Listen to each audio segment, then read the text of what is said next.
Galaxy movie is a huge hit. Everyone knows it. Everyone's talking about it. Everyone's hyped about it. You know, it's shaping up to be bigger than Hoppers, than Toy Story 5, you know, bigger than all the Disney movies coming out this year. I said this was going to happen immediately, okay? So we've moved on from, like, this movie doesn't matter because it can't compete with, like, this, or that coming out around the same time to, like, coping about movies that have come out years ago. Okay, I've seen a lot of people come out and try and say that, like, you know, Puss in Boots 2 was better than this, that the Sonic movies were better than this. You know, I've seen so many people, like, try and do this thing where they're just like, well, it has no emotional weight to it. You can't take it seriously. This is a kid's movie. Minions was way better. You know, basically what we're seeing is the entire film industry just bending over backwards to try and downplay the fact that the Mario movie is well on its way to becoming bigger and better than everything in Hollywood. You know, it will gross more money than Avengers, than Avatar, than Barbie, than, like, whatever garbage slop they were trying to, like, shovel down our throats, okay? That's what they're scared of. And as fans, it's time that we come out and acknowledge that, yeah, the Mario movies are indeed better than Avatar. They are indeed better than the Marvel movies. They are indeed better than, like, Barbie. They are indeed better than, like, Disney films like Zootopia 2 and Inside Out 2. You know, they are indeed better than Puss in Boots 2. You know, this is like the reoccurring thing that we keep seeing. Like, every time one of these comes out, you know, like, there's just this huge push to push this agenda that, like, Nintendo isn't popular and that, like, they're lagging far behind the competition.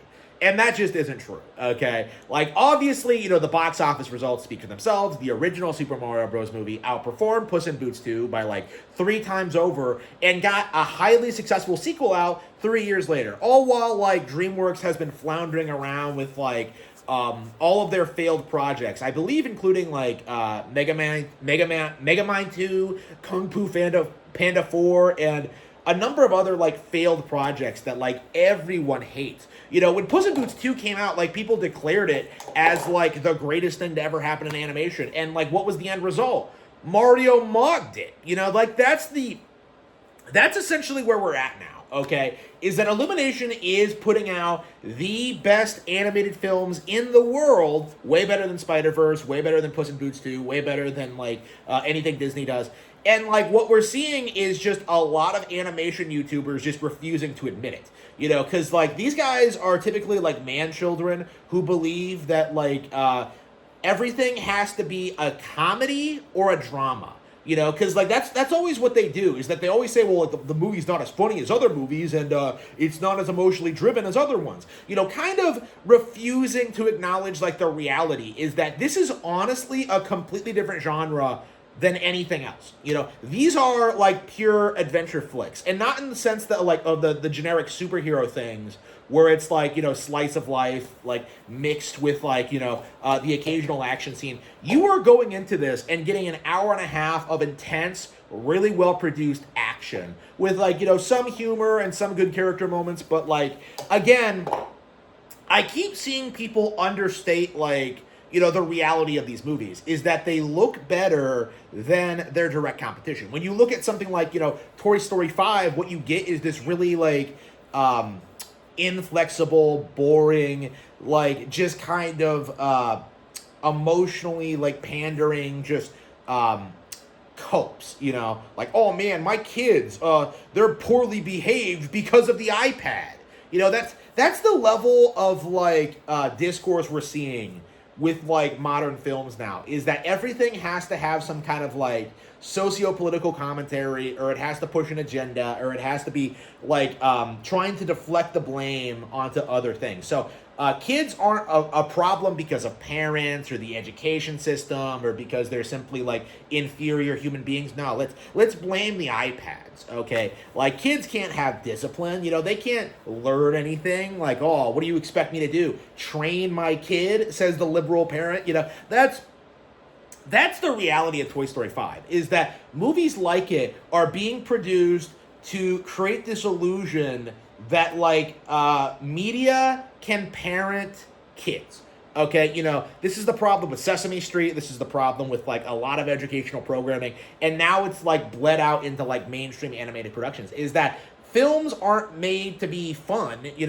Kids' products aren't made to be fun. They're made to be pandering to adult audiences, to conform kids into their warped political ideology, and to try and like avoid having to give them any responsibility. Like, the Mario movie understands better than the competition that it is pure fun, that it encompasses, like, things people actually want to see, and blends all these, like, elements together in really fun, like, engaging ways. And it does so in a very emotionally driven way, Like, I was kind of surprised when I was watching this, how invested I got in the Bowser and his son thing. How they're both evil, but they still love each other. It's simplistic, it's not super like complex, but at the same time, you really do feel kind of a human connection with these characters. And like that's really all you need out of a film like this. So for me, looking at like the criticisms of the Mario movie, all of them are just rooted in like the simple fact that the Hollywood zeitgeist is over. Okay, manga's taken over comic books, anime's taken over like broadcast TV, and Nintendo has dominated the multimedia system. Japan has taken over the world when it comes to entertainment.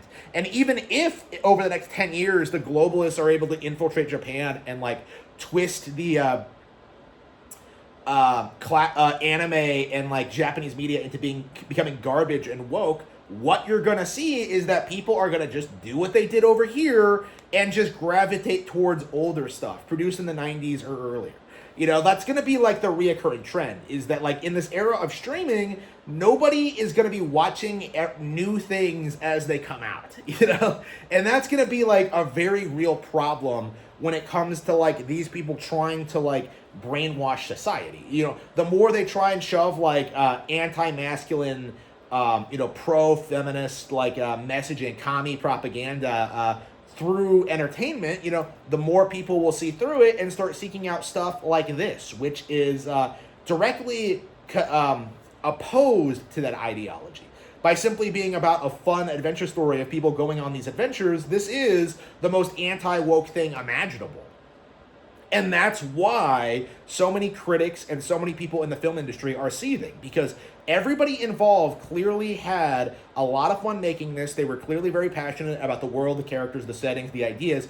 And yet, like, the simple fact of the matter is, the narrative is, Hollywood believes that its primary purpose is to control the population. They are supposed to be the soft power that like influences people to think and feel certain ways about certain things, and things like this are a direct threat to that power and influence, and that is why they are so vehemently opposed to movies like this.